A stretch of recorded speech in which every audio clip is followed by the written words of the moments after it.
Bonjour, cette charmante voix vous informe que si cette vidéo vous procure du plaisir, vous pouvez cliquer sur le pouce bleu et vous abonner à la chaîne de Mew. Au revoir. Bonjour à tous les amis, j'espère que vous allez bien, ici c'est Mew. Aujourd'hui je vais me livrer, bienvenue dans la première FAQ de la chaîne. On va ouvrir le bal avec Delphine Bono. Ah, le sourire de BG, merci à toi. Tu as quel âge, quel est ton prénom, tu es d'où? J'ai 30 balais.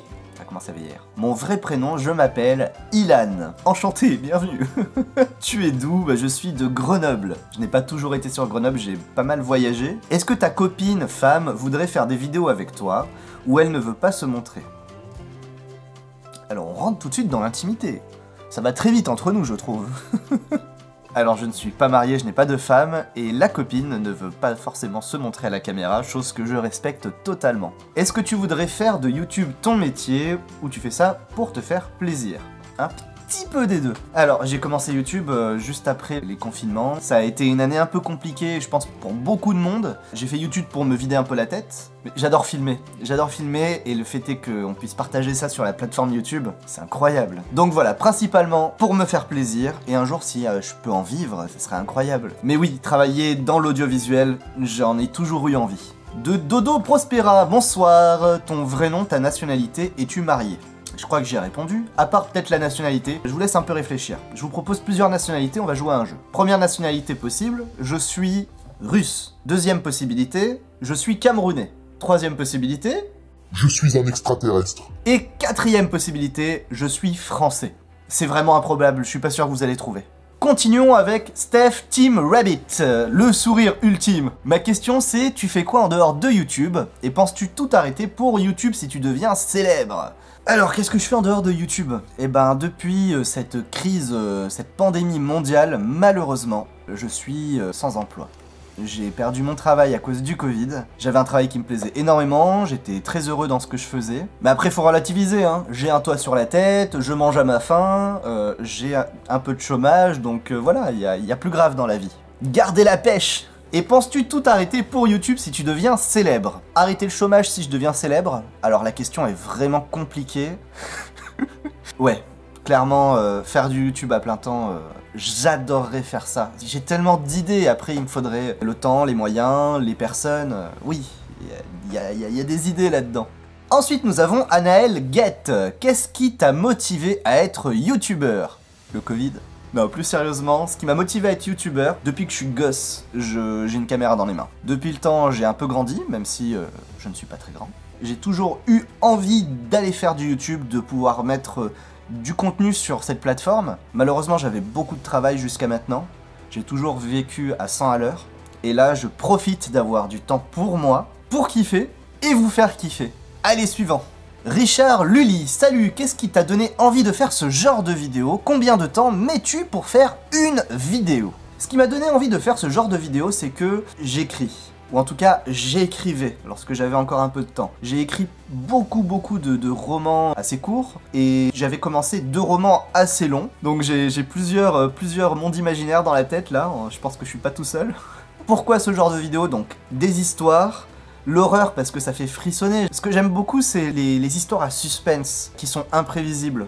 C'est pour ça que j'essaye toujours de créer ou de trouver des histoires qui soient pas forcément lisibles d'entrée de jeu, qu'on soit un peu surpris au fur et à mesure de l'histoire. Voilà, c'est des petites pépites hein, ces histoires, hein, donc j'en suis super fier. Et combien de temps mets-tu pour faire une vidéo? Ah, la grande question. En moyenne, si on prend juste le tournage, le montage, pas tout ce qui vient avant, donc la préparation, la recherche, trouver les sources, trouver des concepts, trouver ce genre de choses qui prend quand même beaucoup de temps. En moyenne, on est entre 20 et 45 heures pour les plus longues vidéos. Quelle vidéo m'a pris 45 heures? Il y en a 2 par exemple sur la chaîne. C'est Randonnée en enfer et Un mystérieux inconnu qui sont, je trouve, des petites pépites. Et pourquoi ces 2 histoires, elles ont été aussi longues et aussi prenantes? Alors déjà parce que j'avais voulu faire quelque chose le plus propre possible, le plus entraînant possible. Je me suis énormément amusé à les faire. Et parce que j'ai fait les choses, je pense, plutôt bien. Vous verrez le script, il est... Je sais pas combien de feuilles ça fait, mais voilà, des tonnes de scripts que j'ai rédigé, re-rédigé, retravaillé. Au niveau de l'inspiration, au niveau de la recherche des photos, de la vidéo, ça a été très long. Ensuite, nous passons à Vivi Jad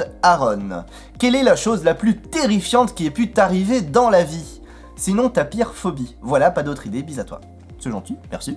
La chose la plus terrifiante qui ait pu m'arriver dans la vie. Perdre des rushs d'1h30. Je raconte de la merde. La chose, je pense, la plus terrifiante, assez terre à terre, qui ait pu m'arriver dans la vie, est en rapport avec l'une de mes pires phobies. Les araignées. Amis des araignées, bienvenue. Je vais vous raconter une petite histoire qui va créer de nouveaux arachnophobes. Imaginez moi, en plus jeune, beaucoup plus jeune, genre je devais avoir 7-8 ans, donc un gamin, turbulent, hyperactif, tout ce que vous voulez, mais avec un grand cœur.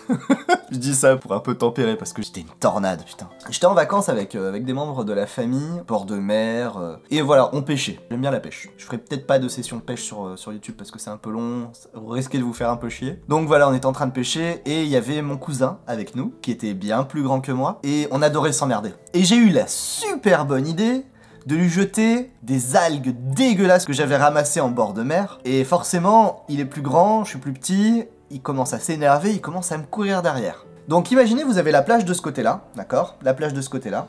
Il y a un étang, juste à côté de la plage. Me demandez pas, hein, c'est un bassin avec un étang.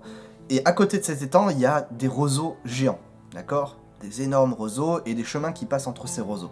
Et il commence à me courser, du coup je m'enfonce dans cette forêt de bambous. Je me dis qu'est-ce qui peut arriver, on est en pleine nature, tout va bien, il y a quelques personnes, c'est calme.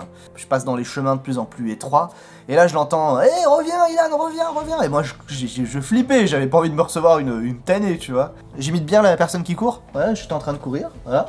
Je tourne la tête pour regarder devant moi, et qu'est-ce que je vois? Le chemin de roseaux, il y avait des toiles d'araignées qui recouvraient tout le passage. Impossible de voir derrière. Vraiment, ça me fait penser au Seigneur des Anneaux. Vous savez, quand on voit dans le Seigneur des Anneaux ou dans The Hobbit, les passages avec les araignées, la même chose. Et le pire, c'est que du coup, je me suis arrêté juste devant, j'avais le nez collé à la toile d'araignée, et que devant mes yeux, une araignée jaune, noire, un peu velue. J'avais pas peur des araignées à l'époque, mais en fait j'ai pris conscience à ce moment-là que si j'avais fait ne serait-ce qu'un demi-mètre de plus en avant, je serais tombé dans un nid infesté d'araignées dégueulasses, et je sais pas ce qui se serait passé. Si ça se trouve, vous auriez pas connu le Mew d'aujourd'hui. Voilà, c'est l'une de mes pires phobies. Ensuite, nous continuons avec le suréfichiant. Pas trop compliqué d'avoir des gardes du corps depuis que tu as atteint des sommets dans la célébrité. Tu te sens plus proche de Ibra TV ou de Lena Situation? Question très compliquée, je te demande un petit moment, je vais y réfléchir. 3 days later. Alors, je me sens ni proche d'Ibra TV ni de Lena Situation à l'heure actuelle, mais plutôt d'un Thibaut InShape, de par ma bogossitude et notre ressemblance frappante.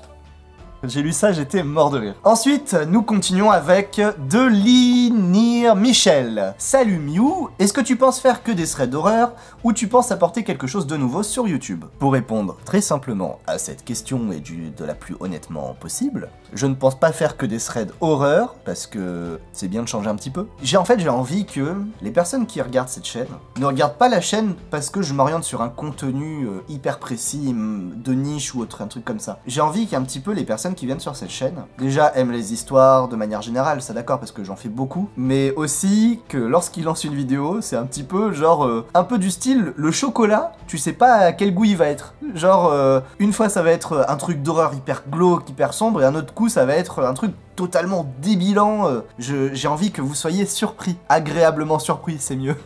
J'en ai énormément des concepts, après voilà, il me manque des gens pour les réaliser, parce que tout seul, à part faire du facecam, ce genre de choses, c'est un peu compliqué.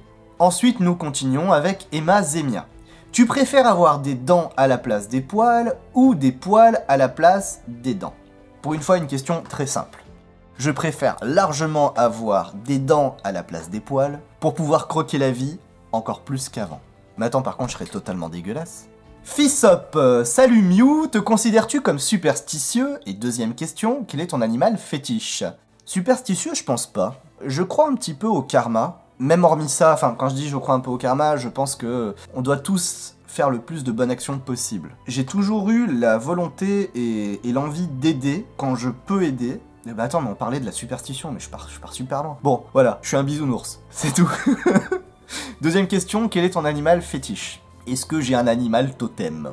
J'aime bien les lapins, mais il n'y a pas que ça. J'aime les lapins, j'aime les chats, j'aime les chiens, et je pense que j'aime beaucoup les oiseaux aussi. Tout simplement parce que, comme tout le monde, j'ai envie de m'envoler.